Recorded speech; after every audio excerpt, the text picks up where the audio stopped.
반갑습니다. 제가 대학생 때 스스로 이렇게 했던 것 같아요. 세계 보고마, 대학 보고마, 뭐 청소년을 진짜 살려야겠다. 뭐 저 아프리카로 선교해야겠다. 뭐 이런 거를 외치고 이렇게 떠들었던 시절이 있었어요. 그리고 대학생들 데리고 뭐 수련회를 가거나 이렇게 집회를 하면은 기도회 때 이 수많은 랩런트들이 막 대학 보고마 하면서 뜨겁게 기도하는 거 있죠. 세계 보고마 하면서 기도하고 뭐 저 학교 현장을 살려 주옵소서라고 막 뜨겁게 이렇게 기도를 하더라고요. 근데 여러분 그런 꿈도 꿔본 적 있잖아요. 내가 진짜 성공해서 뭐 교회에 몇십억 헌금하고 뭐 랩런트들의 모델이 되고 멋있는 중직자가 되고 막 이 시대를 주름 잡고 막 이런 꿈을 종종 꾸잖아요. 저도 강단 말씀 듣다가 이 어떤 말씀이 저를 이렇게 딱 칠 때 그 막 알게 모르는 마음에 이 뜨거운 마음들, 뜨거운 가슴들이 나도 저렇게 되고 싶다 이런 게 있었던 것 같아요. 근데 우리 손에 물맷돌이 없는 거 있죠. 여러분 한번 있는지 질문해 봤으면 좋겠어요. 우리는 이 물맷돌도 없으면서 자꾸 이 다윗이 골리앗을 이겼던 것처럼 우리도 골리앗을 이기려고 하는 것 같아요. 대학 문화를 이기려고 하고 이 시대의 장악한 사단을 이길 수 있다라고 생각하기도 하고 손에 물맷돌도 없으면서 훈련만 가면 대학생들이 수천 명 모이고 수백 명 모이는데 왜 대학 현장은 어려울까요? 왜 대학생들 중에 교회 나가는 비율이 3%밖에 안 될까요? 왜 대학생들이 신천지에 다 마음을 뺏기고 왜 어릴 때 신앙생활 잘 하다가 대학생이 되고 청년이 되면 교회를 다 떠나갈까요? 그렇게 수천 명 수백 명 모여서 세계 보고마 대학 보고마 이렇게 외치는데 다윗은 조국 통일 뭐 골리앗 타도 뭐 전쟁 승리 이런 거를 한 번도 외쳐보지 않았어요. 외칠 필요도 없었고 그렇게 떠들어대지 않았고 그냥 아주 작은 일, 집 앞에 목장에서 양 지키는 일, 사람이 보던 말던 그 일에 최선을 다했어요. 다윗은 골리앗을 잡을 물맷돌이 지금 우리에게 필요하지 않나 생각합니다. 제가 그 연휴에 등산을 하는데 올라갈 때는 쉬워 보였어요. 그래서 제가 평소에 운동을 잘 안 해놓고 올라가다 보니까 너무 힘들어서 계속 내려가고 싶은 생각이 드는 거예요. 올라가고 있는데 내려갈까 이런 생각이 들고 갔다 오니까 그 다음 날 몸이 그냥 근육통 이렇게 한 번에 쭉 오더라고요. 그런 평소에 준비되지 않는 삶 때문에 다윗처럼 우리가 양을 지키면서 우리 스스로가 물맷돌을 준비하고 그래야 되지 않을까 그런 생각을 많이 하게 됩니다. 여러분 혹시 여러분 스스로 이런 질문 한번 해봤으면 좋겠어요. 기도의 자리에 나왔는데 혹시 기도가 안 되는 상태는 아닌지, 예배의 자리에 나왔는데 혹시 내가 예배는 안 되지 않을까? 내가 교회에서 헌신하고 봉사하고 예배를 위해 헌신하는데 내가 이 예배는 안 드리고 있지 않을까? 제가 어느 순간 기도의 자리에 나왔는데 기도가 안 되더라니까요.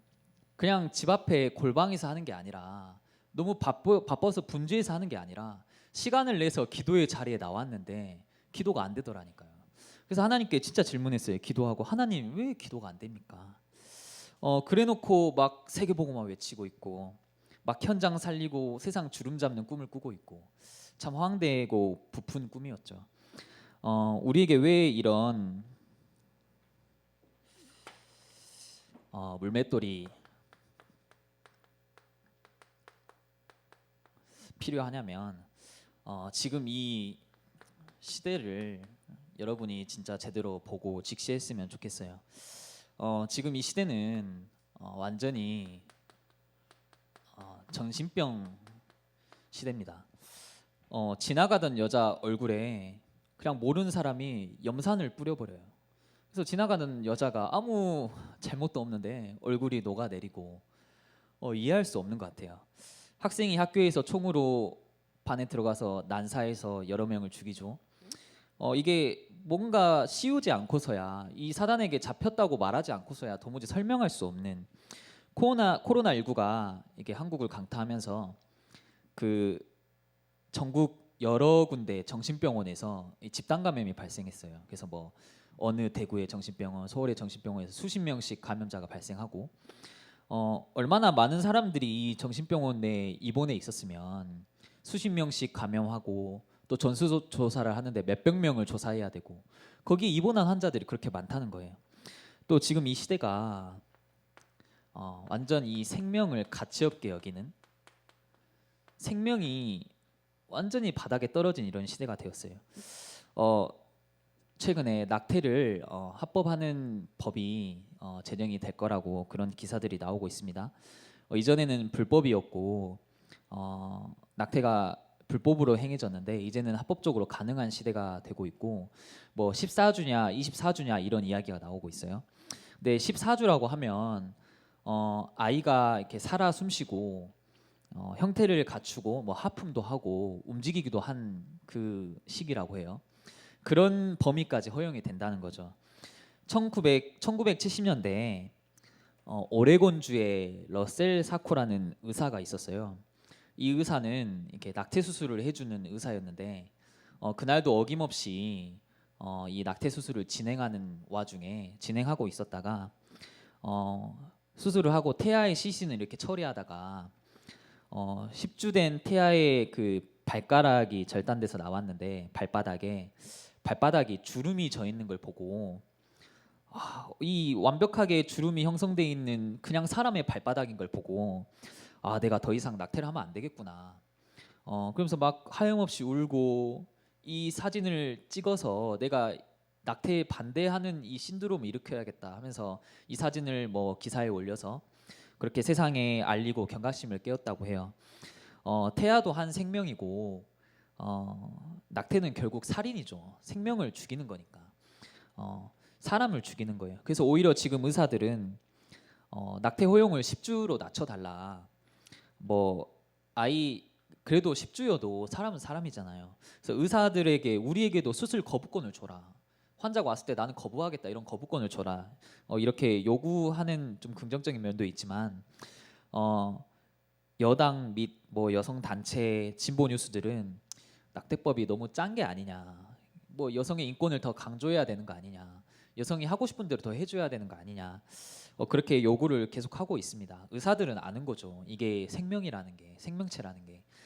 이게 이런 시대가 당연한 시대가 됐고 어쩌면 이런 시대 속에서 우리가 우리 스스로도 이 생명의 가치를 되게 없이 여길 수가 있을 것 같아요. 우리나라에 암으로 죽는 환자보다 암이 최고로 위험한 병이잖아요.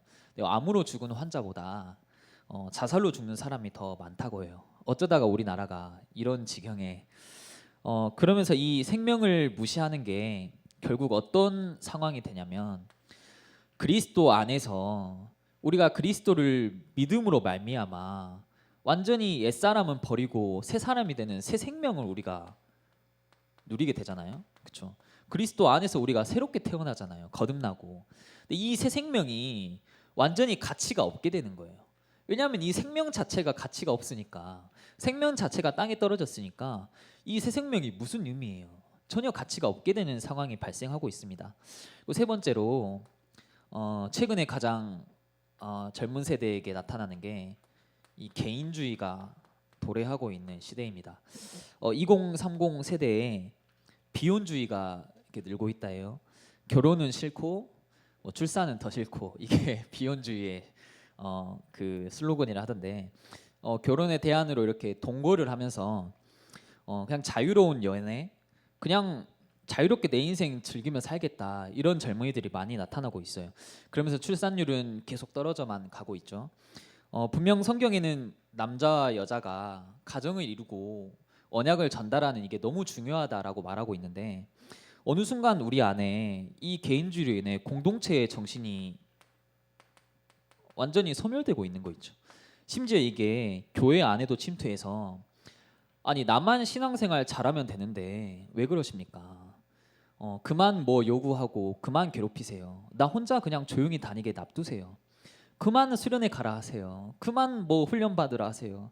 여기 앉으라 하지 마세요. 내가 앉고 싶은데 앉을게요. 완전히 그냥 자기만 조용하고 자기만 중요하고 자기만이 신앙생활 홀로 하겠다는 그런 개인주의가 최근에 교회 안에도 이렇게 많이 침투하고 있습니다. 이런 시대에 아까 서론에 말했던 것처럼 여러분에게 진짜 물맷돌이 있냐? 그냥 허황된 우리가 꿈꾸는 게 아니라 우리가 다윗과 같은 물맷돌이 있냐? 이런 질문을 해보셨으면 좋겠습니다. 출애굽기 오늘 본문 12장 25절에서 27절에 보니까요. 이렇게 나와 있습니다. 너희는 여호와께서 허락하신 대로 너희에게 주시는 땅에 이를 때에 이 예식을 지킬 것이라. 이후에 너희의 자녀가 묻기를 이 예식이 무슨 뜻이냐 하거든. 너희의 자녀가 묻기를 이 예식이 무슨 뜻이냐. 먼저는 여러분이 질문하는 게 너무 중요합니다. 그냥 우리가 말씀을 듣고 끝내버리는 그런 메시지가 아니라 부모님 세대가 이 예식을 지켰는데 자녀들이 이 예식이 무슨 뜻이냐, 이 복음이 무슨 뜻입니까, 이 예배가 무슨 뜻입니까, 이 훈련하는 게 무슨 뜻입니까, 부모님은 왜 이 교회에 일평생을 봉사하고 헌신하고 섬기고 있습니까? 교회 강단에서 계속 느헤미야 말씀이 나오고 있죠. 그 말씀 사이사이 구절구절이 무슨 뜻입니까? 여러분이 이런 질문이 너무 필요한 것 같아요. 이런 시대가 다가오고 있는데 이런 시대에 진짜 하나님의 계획과 하나님의 뜻은 무엇입니까? 이런 질문이 진짜 필요합니다.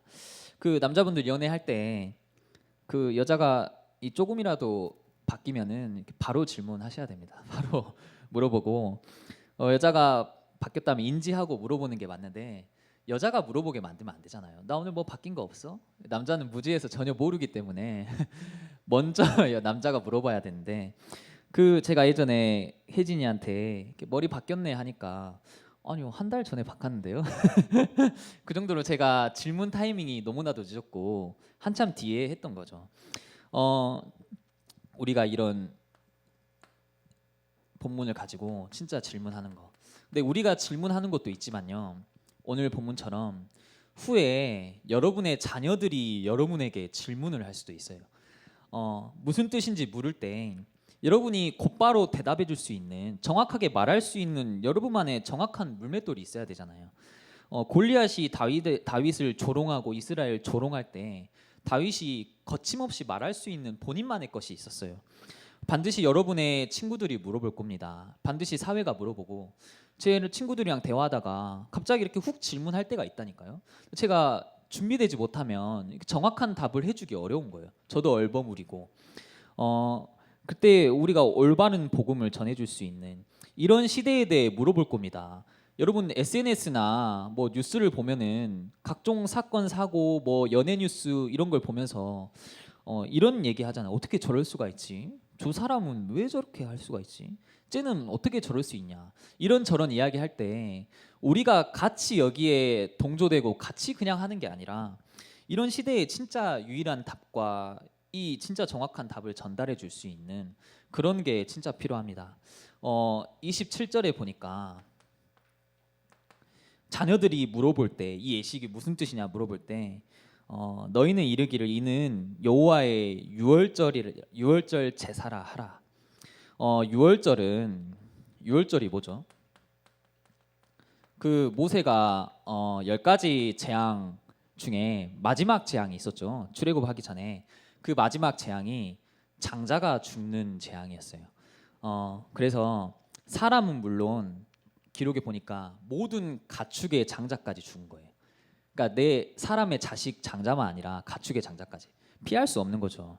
그래서 뭐라고 돼 있냐면 이걸 유일하게 피할 수 있는 길은 너희 문설주에 어린 양의 피를 뿌려라, 발라라. 네 문설주에 어린 양의 피를 발라라. 이 어린 양의 피가 뭐죠? 어린 양은 깨끗하고 흠이 없는 거예요. 양이 너무 어려서 상처받지도 않았죠. 흠이 없죠. 그래서 이 어린 양이란 말은 우리 아무 죄도 없고 아무 흠 없는 그리스도가 우리를 대신해서 이 십자가에 죽으셨는데 그 그리스도의 피를, 이 어린 양의 피를 이 문설주에 뿌려라, 발라라. 그럼 재앙이 지나갈 거다. 그래서 여호와께서 애굽 사람에게 재앙을 내리실 때 애굽에 있는 이스라엘 자손의 집을 넘으사 이 피 바른 집에는 재앙이 완전히 다 지나간 거예요. 이 날을 기념하는 게 유월절입니다. 그래서 이 그리스도 안에 있으면 우리가 저주와 재앙, 죽음 가운데 완전히 해방받을 수밖에 없는 거예요. 재앙이 넘어갔던 것처럼. 반대로 30절에 보니까요. 그 나라에 죽임을 당하지 아니한 집이 하나도 없었다고 돼 있어요. 예외 없이 다 죽는 거예요. 이 그리스도 모르는 사람, 이 양의 피 바르지 않는 사람, 복음을 모르는 사람은 그냥 예외 없이 이 재앙 가운데, 완전히 저주 가운데, 멸망 가운데 살다가 죽을 수밖에 없는, 그렇게 살아갈 수밖에 없는 인생인 거예요. 그래서 이 복음과 이 복음의 말씀, 복음과 이 복음이 담겨 있는 이 말씀이 정말 너무나도 중요합니다. 이게 우리의 진짜 물맷돌이 아닐까. 솔직히 지금 대학생들 전도에 관심 없습니다. 솔직히 지금 대학생들 예배에 관심 없고, 솔직히 지금 대학생들 교회에 관심 없어요. 왜냐하면은 이 말씀을 믿지 않고, 이 말씀을 중요하게 생각하지 않고 우선순위가 밀려 있으니까. 말씀에서 전도를 강조하고, 말씀에서 이 예배를 강조하고, 말씀에서 이 교회를 강조하고, 말씀에서 참 성공이 뭔지 말하는데 이 말씀을 보지 않아요. 시대가 발전하고 점점 발전할수록 이 성경책을 보지 않고 핸드폰만 갖고 다니는 교회 시대가 되었고, 노트도 가져오지 않는 시대가 되었고, 더 이상 성경을 보며 질문하지 않는 시대가 되었어요. 이 말씀 속에 우리가 거해야 되는데 이것도 전혀 이런 물맷돌도 없으면서 그냥 우리가 성공해서 교회에 멋시박 헌금해야지, 막 사람 살리는 꿈을 꾸고, 막 사회에서 성공하는 꿈을 꾸고, 전혀 물맷돌도 없으면서 여러분 진짜 이런 물맷돌을 준비하는 그런 대학부가 되길 바랍니다. 허황된 신앙생활 하지 말고 진짜 것, 안의 것, 실속 있는 것을 갖추는 대학부가 되길 바래요. 메시지를 이렇게 마치고 함께 찬양하고 또 기도할 겁니다. 오늘 강단 말씀에서 나왔어요. 진짜 느헤미야가 어떤 사건과 시간 속에 기도하는 시간이 있었다. 영적으로 분별하고 영적으로 집중하는 시간이 있었다.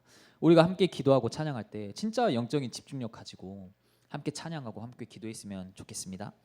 제가 기도하겠습니다.